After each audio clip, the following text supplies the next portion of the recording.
Hey there, YouTubers. This is Guardian Mike, and we're going to be talking today about the history of incapacity, the beginning of guardianship. The beginning of guardianship.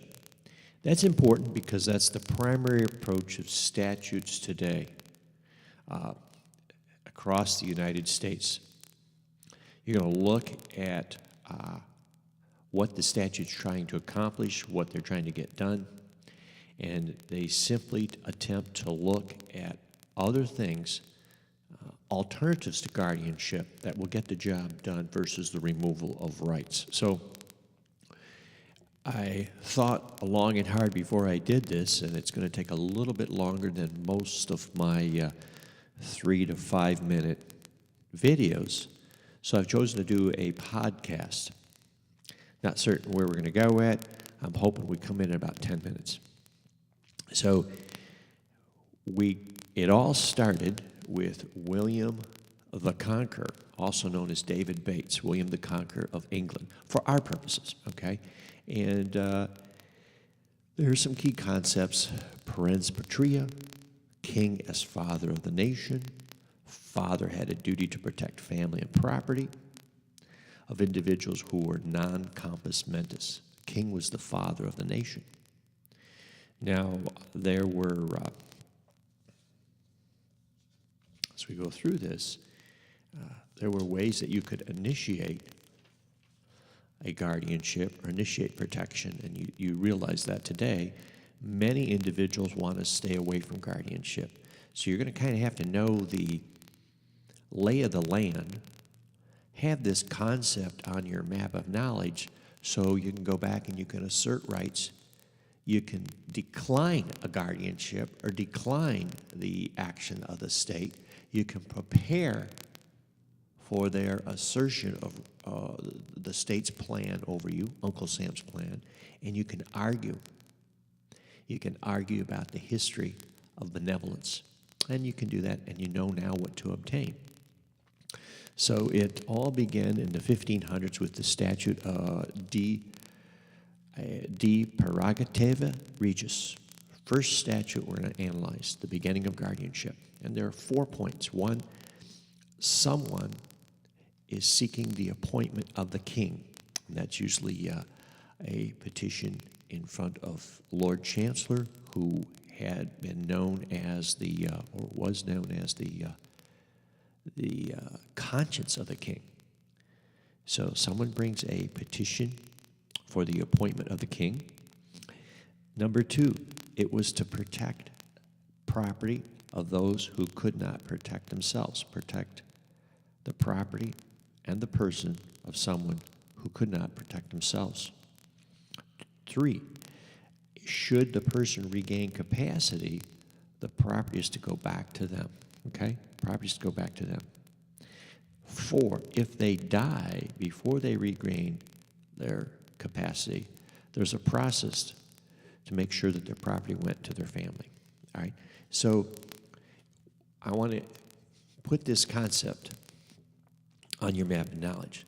There's a distinction between a benevolent act of the government versus the police power of the government. The police power is to protect the community.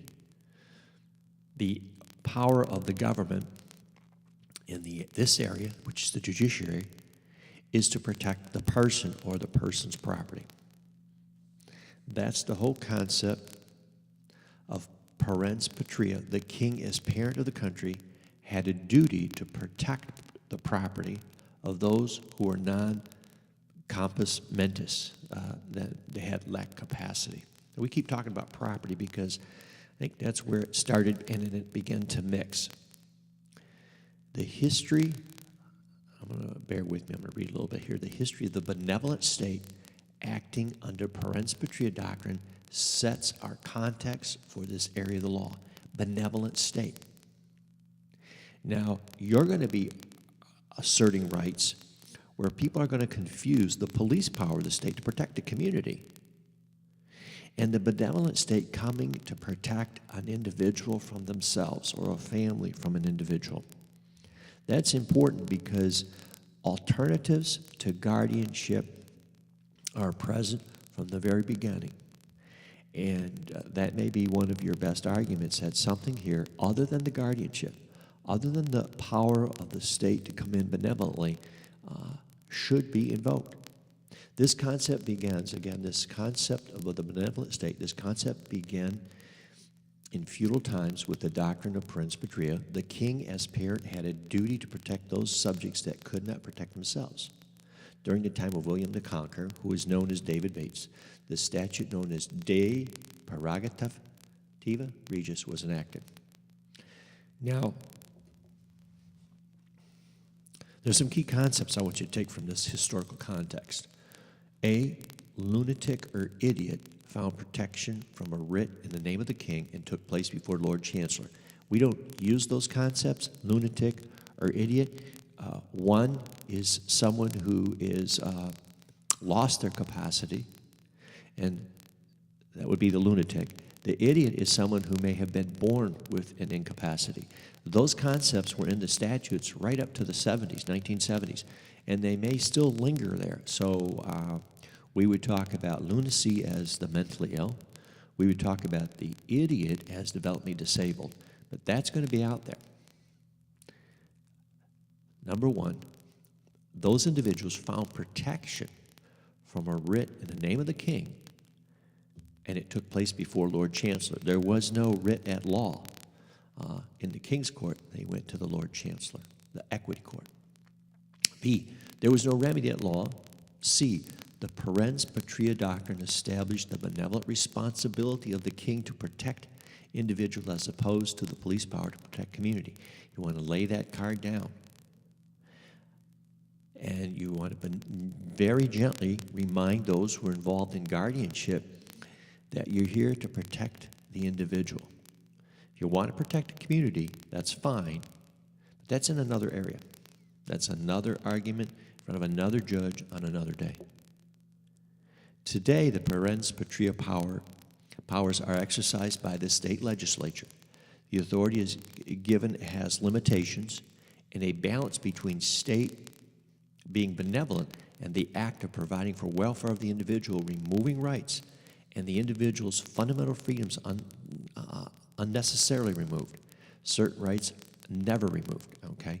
So you have to understand, as we move into this beginning of the history of incapacity, where it all began with the guardianship, there's these balancing, and I'm going to repeat that. There's this balance between the state being benevolent and providing for the welfare of the individual, removing rights, and the individual's fundamental freedoms unnecessarily removed, and certain rights that are never removed. Three classifications: the state coming in and protecting somebody. Remember, think in terms of the king coming in and protecting a feudal farmer who can no longer function, no longer plant, no longer harvest, no longer take care of his wife and kids. The king is going to provide for his welfare. And we see that today in guardianship law. And the individual having fundamental freedoms. We'll talk about that as we develop guardianship TV a little bit further. The individual has fundamental freedoms that may be unnecessarily removed. And there are certain rights that are never removed. Do you ever think about that? The state's coming in to protect an individual from themselves. The state will remove certain rights, and there are other rights that are never removed. I want you to think like, I want that map, I want that knowledge on your map of knowledge. And this is just, we're just introducing this. I'm learning the technology. I'm kind of excited about this. And so I'm balancing between watching my audio modules, looking at several pieces of paper, watching my mouth closest to the mic. We're going to evolve, but this is exciting stuff. This is power, folks. I am attempting to give you the power to protect yourselves, to protect others. And if you're professional guardians or attorneys and you're making a pitch, remember it's benevolent. This is not criminal court, although often it looks like that, doesn't it? Okay?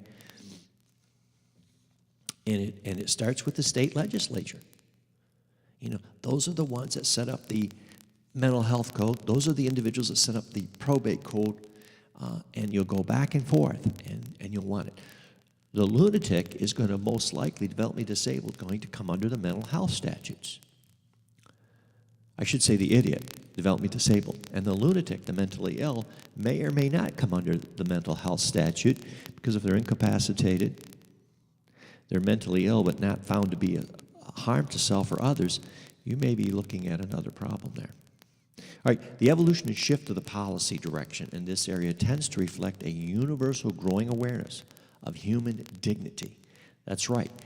Remember, guardianship and alternatives. What we're talking about, I'll repeat that. Alternatives to guardianship, powers of attorney, trusts. Texas just passed in September of 2015 a law about supportive decision-making, where you attempt to support certain decision-making, but you don't have to give a guardianship. Again, the evolution and the shift of the policy direction in this area tends to reflect a universal growing awareness of human dignity. And I've got down here in my notes, see if the Arab Spring, you see it around the world. People are asserting their individual rights, and you begin to hear discussions about the nation state, tribalism, and one can observe a growing wave of freedom expressed in person-centered planning with resulting improvements for individuals. This is the time for improvements for individuals. Today, one needs to look at things that get the job done rather than remove rights. Now, remember in the earlier tapes, I talked about asserting rights, declining this, preparing this, arguing this, and obtaining this. You see how it starts to come alive? Someone's going to offer you a guardianship, and you may want to decline that. You may want to prepare to argue that there are alternatives to this guardianship, that there are options available, lesser restrictive means to protection instead of extreme removal of rights, leaving no dignity to accept any risk. That's the lingo that you may want to know about. The dignity of risk when you're talking to physicians, you're talking to healthcare workers, social workers. Everyone accepts a certain amount of risk in their lives. And that's part of dignity. You want to remember that. Many of these concepts are discussed by Erica Woods in the articles mentioned further on in this series. I want you to think about Erica Woods. She's a professor, a teacher. Google her, come up with some stuff regarding competency. Now, in competency, remember, this is the history of incapacity. This is the history of the beginnings of guardianship for the purposes of the United States of America. We go back to the common law country, England, and what I have, the image I want to leave you with is the lava lamp. The lava lamp, concept images, the lava lamp concept images the competency a person may experience and the practitioner may reflect upon his or her lived witness of this fluidity of competency and the client's need for freedom and protection, a balancing of the right thing to do when choosing and making choices. So think about that concept. I think it was Ed Boyer, Professor Ed Boyer from Stetson University down in a practicing attorney in Sarasota, Florida, that came up with that concept of the lava lamp. Now, if you're a boomer, you grew up with those concepts of lava lamps. Now, I will promise that I will come back and revisit this as I gain a little bit more competency over the technology I'm working with. But there's a lived witness I'm expressing with this tape I'm doing, TV, radio, podcast. There is truth that comes through. No matter what my personal incompetency is with the technology, the limitation of what I'm trying to do here, balancing two or three things, it's like spinning tapes, watching two different monitors. Same with you. If you are suffering because you have a spouse, a loved one, a child that is mentally ill, or you're facing dementia, and you don't want to go to a nursing home, and you know that incapacity is in your future, and you fear that, there's hope. There is hope. When you begin to say to the state, wait a minute, I've got alternatives here. I have a substitute decision maker. I've got a trust set in place.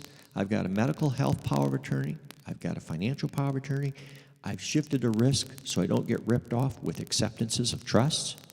We'll get into all those concepts. You are not without options, good options. And again, we'll talk a little bit more in detail about what the state will assert, the legislatures will assert, when they begin to identify what is the requirement for today, the requirement of identification of a lunatic, the identification of an idiot. Now, I know that offends. I apologize ahead of time. You need to know that, because that's the statute. And when you begin to Google that, you'll look back to the history of lunacy, the history of idiocy. Those are very loaded and offensive terms today, but you know, it is what it is. You got to deal with it. You got to look at it, because you may be in a struggle with powers that are greater than you, and you want to bridge to better. You want to bridge to resources, people, information, so that you can have a better outcome. And that's why we're doing this. There is a good article, 100 Years of Lunacy Administration by T, first initials T, period, C, as in T as in Tom, period, C as in Charlie, period, S as in Stewart, Keeley, K-E-E-L-Y. The history of lunacy administration can be traced back with reasonable certainty to 1339, the assumed date of the Statute de Prerogativa Regis, which limited the king's jurisdiction already existing over the estates of idiots or natural fools whose profits he was to take, but for whom he was to find necessaries, take care of them, food, shelter, and clothing. For anyone that before time hath had his wit and memory, and should happen to fail of his wit, or, as would now be said, became a lunatic or of unsound mind, the king was to keep his estate safe and maintain him and his household competently out of the profits. But the king was to take nothing for his own use. By the statute 32 Henry VIII, chapter 46, 1540, which established the court of the king's wards, the residue of the lunatics, the residue on the lunatic's death, that's what was left over in terms of assets, was to be paid over to his executors or administrators. Now, that's from the Cambridge Law Journal. You can look that up. TCSL Keeley, 100 Years of Lunacy Administration. And this is for lawyers and paralegals and for professional guardians. And you want to serve your clients who are in guardianship, want to jailbreak out of guardianship, who are facing potential guardianship. You want to begin to understand that it has its birth, guardianship, incapacity has its birth in the benevolent action of the state. And we just don't think of it that way. We just think that it's a police power. It's not a police power. It is the benevolent action of the state. And that is why the benevolent action of the state as a parent, Parens Patria, king as father of the nation, must respect the dignity of that individual that the state is attempting to help. You got that? Must respect that dignity. And must respect, we understand dignity in terms of legal rights. Alternatives to guardianship, like that Arab Spring, are rising up. Individual freedoms. And there are certain freedoms that can never be taken away. So, and we'll talk more about that. I've held back on this, for a while, so leave some comments if this was helpful. I thought I did not have the skill to prepare this, did not have a mastery over It takes a GarageBand, and I have iMovie, and I have iTunes. I have to use 3 different applications in order to get this to you. And I have this small, sweet little package message I want to get. But because of individuals calling my office in need, in pain, I thought, I'm going to get this out there. And benevolency versus police power, I think that's what you take. And we'll take a closer look later on this history, the experts that can help you, the distinction between legal and clinical capacity, clinical models, you have the right to counsel, the adjudication process, conflicts, lots to think about. This is the big picture, the really big picture given here. Big picture, really big picture. Alrighty, I'm going to fade out here and see what we've done. We're less than 30 minutes. We're looking at 20. I think I've done a longer movie on this, and I think I've got some more time here. I wonder what else I can add. You know what I'm going to do is I'm going to try to type some of these up. If I can figure out how to I have to start a website, and I can leave them there so that you can print that off, because a lot of this I have in print. And you can take it as a help sheet to your lawyer, your social worker, and present it as a canned package to say, look, I understand some of this, some of it I don't, but can't you help me? Can't I avoid guardianship? Can't I have some of my rights back because I want a guardianship, but I don't want to lose it all? Are there any other options like supportive decision-making that Texas is starting to deal with in terms of alternatives to guardianship? Can't we do this with a power of attorney? Can't we do this with a medical durable power of attorney and a financial durable power of attorney? What about a named payee? I'll leave you with some thoughts about abusive guardianships, too, which really drive people to start to listen to tapes like this. Mickey Rooney. Listen to his testimony in front of the U.S. Congress. Google Mickey Rooney, R-O-O-N-E-Y, Mickey, M-I-C-K-E-Y, and you'll begin to understand how individuals can be betrayed by the benevolent act of the government, be betrayed by decision makers, and they have needs for protection, they have needs for scaffolding of some decision, but they don't need they don't need a takeover. They can avoid a takeover. All right, thank you very much, YouTubers. Thank you for your support, thoughts, prayers, everything like that. We are going to try to help you in the future. Remember, Uncle Sam will say, Uncle Sam, I want you. If you have no plan, you better get a plan. You better have a plan, or Uncle Sam's going to step in and do that benevolent act, and we'll have a plan for you. Okay.